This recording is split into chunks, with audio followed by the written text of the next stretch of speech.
Inventory turnover ratio के अंदर next question आपकी स्क्रीन के ऊपर ये रहा। सबसे पहले क्वेश्चन को अच्छे से रीड करते हैं और देखते हैं इसके अंदर क्या फाइंड करना है। From the following information calculate inventory turnover ratio. Credit revenue from operation 6 lakh, मतलब हमें क्रेडिट सेल दी गई है 6 lakh. Cash revenue from operation 2 lakh, मतलब हमें कैश सेल दी गई है 2 लाख।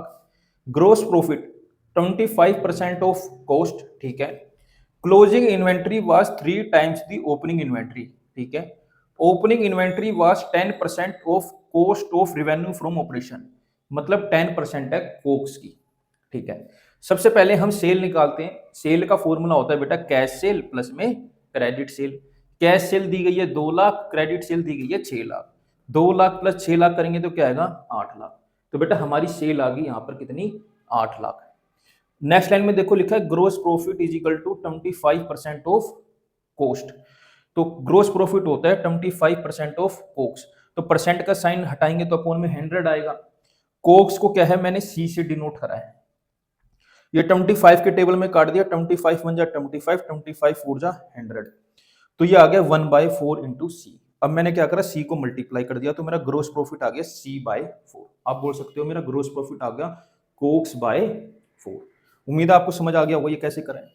अब हमें पता है कोक्स का फॉर्मूला होता है sales minus gross profit. COGS को मैंने सी से डिनोट करा इज इक्वल टू सेल मैंने अभी अभी फाइंड करी 8 लाख यहां पर लिख ली, माइनस ग्रोस प्रॉफिट अभी अभी आया C/4, ये मैंने यहां पर ऐसे लिख लिया। अब मैंने क्या करा जो ये माइनस C/4 है इसको मैं इक्वल टू के उधर ले गया। जब मैं इक्वल टू के उधर ले गया तो ये माइनस का क्या हो गया प्लस का हो गया। अब इसके नीचे कुछ नहीं है तो मैंने यहाँ पर 1 लगा दिया। अब मैंने क्या करा 1 और 4 का एलसीएम लिया। जब मैंने 1 और 4 का एलसीएम लिया तो एलसीएम आया 4। तो 1 के टेबल में 4 कब आता है 4 पे, 4 को सी से मल्टीप्लाई करा तो आ गया 4C।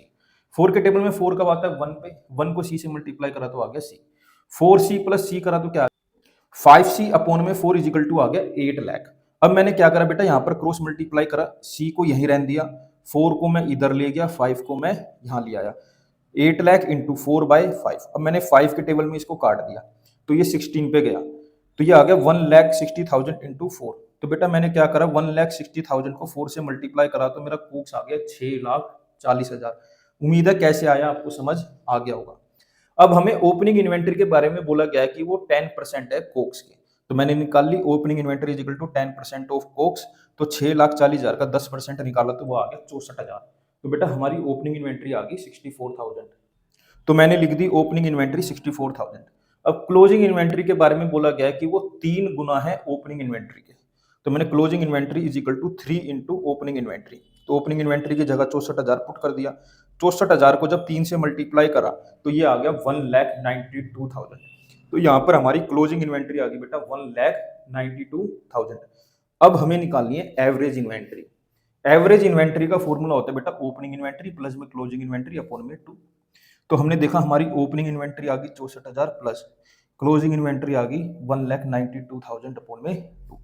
जब 64,000 और 1,92,000 को ऐड किया तो मेरा आ गया 2,56,000 अपॉन में 2 करा तो मेरा आ गया 2 के टेबल में काट दिया बेटा इसको, ये आ गया 1,28,000।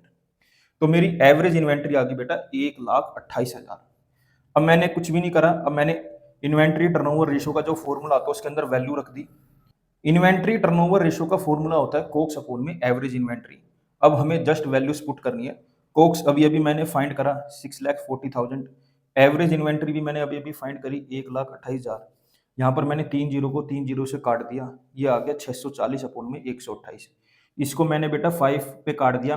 128 को अगर आप 5 से मल्टीप्लाई करोगे तो आएगा 640। तो इस केस के अंदर हमारी इन्वेंट्री टर्नओवर रेशियो आ गई बेटा 5 टाइम्स। मुझे उम्मीद है ये क्वेश्चन मैंने कैसे किया आपको जरूर समझ आया होगा। अगर आपको समझ आ गया तो इसका स्क्रीनशॉट ले लो, मेरे साथ ऐसे ही जुड़े रहो, मैं आगे भी आपके लिए ऐसे ही अच्छी अच्छी वीडियो बनाता रहूंगा। Thank you for watching. Screenshot लो बेटा एक बार इसका।